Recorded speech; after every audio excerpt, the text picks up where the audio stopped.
के समय पर बागेश्वर धाम महाराज भी ददरहुआ धाम में आ सकते हैं। टूर्नामेंट वॉलीबॉल हमारे अवधेशानंद जी महाराज के मुख से उनने कहा, ये इतिहास में पहली बार हो रहा है ददरहुआ धाम में कि जो है हमारे ब्रजेश उपाध्याय जी, हमारे हिंदू ब्रजेश उपाध्याय जी, जिसमें जो है 1 महीने तक मेला रहेगा।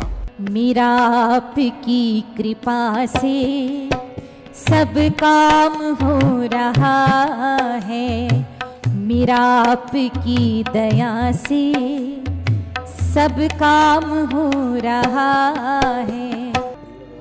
अंतर्राष्ट्रीय विद्वान हमारे अवधेशानंद जी महाराज जो राष्ट्र संत हैं, और उनकी कथा 4 साल से हम प्रयास में थे, लेकिन इस वर्ष हम जैसे ही दर्शन करने गए तो दर्शन करते ही करते उन्होंने अपने आप ही श्रीमुख से उनने कहा कि ददरहुआ हनुमान डॉक्टर हनुमान जी हैं, कथा सुनाएंगे।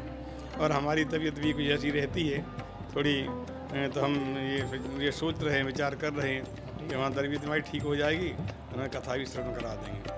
तो बहुत अच्छी तरह से उन्होंने अपने स्वयं मन से ही ये कथा प्रदान की है ददरहुआ धाम के लिए। इसके मुख्य यजमान जो है हमारे ब्रजेश उपाध्याय जी, हमारे हिंदू ब्रजेश उपाध्याय जी, तो पहले भी यजमान बने थे और इस वर्ष भी उनने ही विशेष आग्रह किया था कि यजमान हमको बताओ। वो 1 महीने पहले से हमसे कह रहे थे, तो वो भी इसके मुख्य यजमान हैं। और गौ माता को ये परिचित बनाया है, इसमें गौ माता परिचित बनेंगी और वो मुख्य यजमान बनेंगे। और हमारे भूले भटके जो लोग हैं उनको सतमार्ग पर लाने के लिए अवधेशानंद जी महाराज हमारे राष्ट्रीय संत के आप प्रवचन सुनेंगे। सभी को आग्रह है कि संग आकर के इसमें श्रवण करें। ये इतिहास में पहली बार हो रहा है ददरहुआ धाम में कि लगातार एक ही भक्त को 2 बार यजमानत्व की भूमिका का दायित्व मिल रहा है।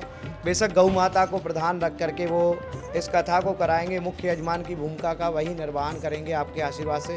तो कई सारे भक्त जुड़े हैं, वो हिम्मत हार जाते हैं जीवन में कि इतना बड़ा कार्य हम करेंगे, कैसे कर पाएंगे, एक बार ही यजमान बनने में संकोच करते हैं। और आदरणीय हिंदू ब्रजेश उपाध्याय भैया जी, वो लगातार ऐसे कई सारे धार्मिक आयोजन हर महीने यहाँ कराते रहते हैं। पिछले समय में भी कथा में यजमान की भूमिका का निर्वहन किया, काफ़ी व्यय वो खर्च करते हैं। किस तरीके से उनको हनुमान जी साहस प्रदान करते हैं महाराज जी? हनुमान जी कृपा है, गुरुओं का आशीर्वाद है, माता जी परम भक्त हैं, गौ माता के भक्त हैं।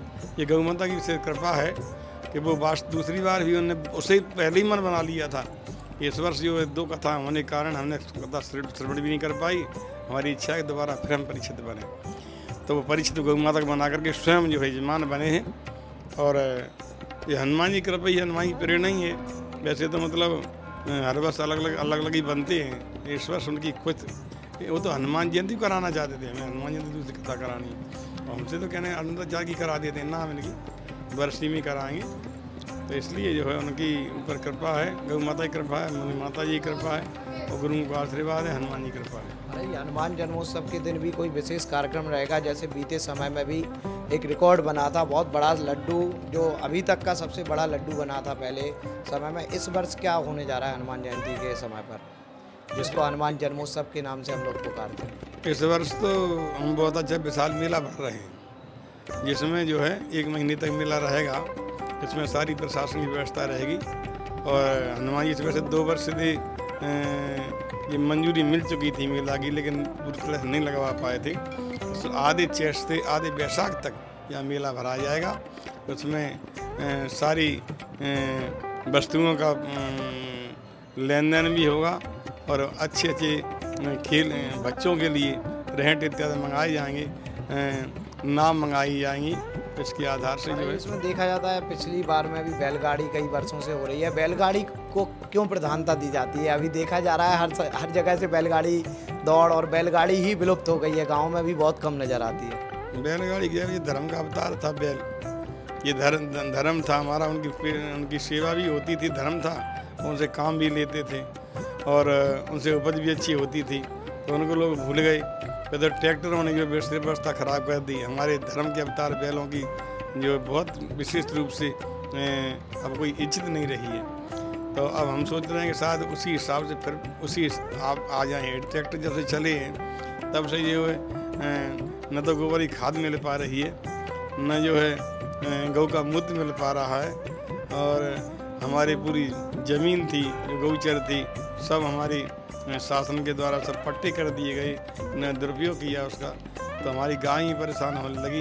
गाय का मैथ नहीं रहा, बैलों का मैथ नहीं रहा, तो इससे ही बड़ा हमारी असर अच्छा नहीं पड़ रहा है। तो हम लोग सोच रहे हैं कि दोबारा फिर घोड़े की दौड़, बैलों की दौड़ और जो है साइकिल की दौड़, ये जो है कबड्डी टूर्नामेंट, वॉलीबॉल, ये करना बहुत ज़रूरी है। इससे स्वास्थ्य भी बहुत लाभ रहता है और स्वास्थ्य के लिए बहुत लाभदायक है।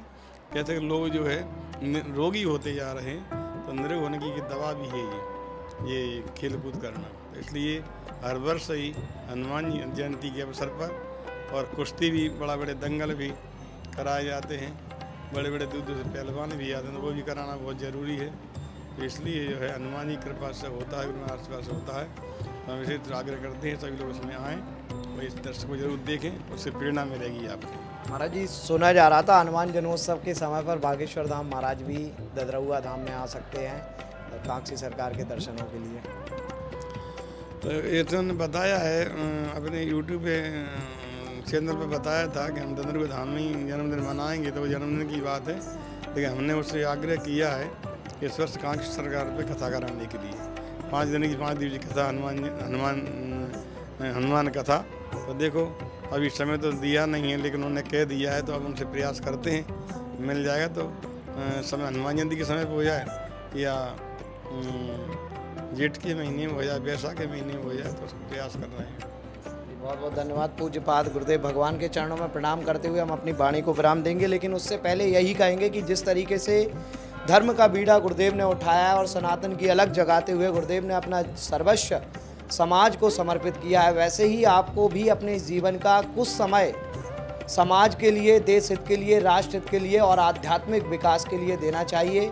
अपने जीवन के कम से कम 24 घंटे से 2 घंटे निकाल करके समाज, देश हित, राष्ट्र हित और खास करके विलुप्त हो रही परंपराओं को जरूर देना चाहिए। सभी को जय सिया राम।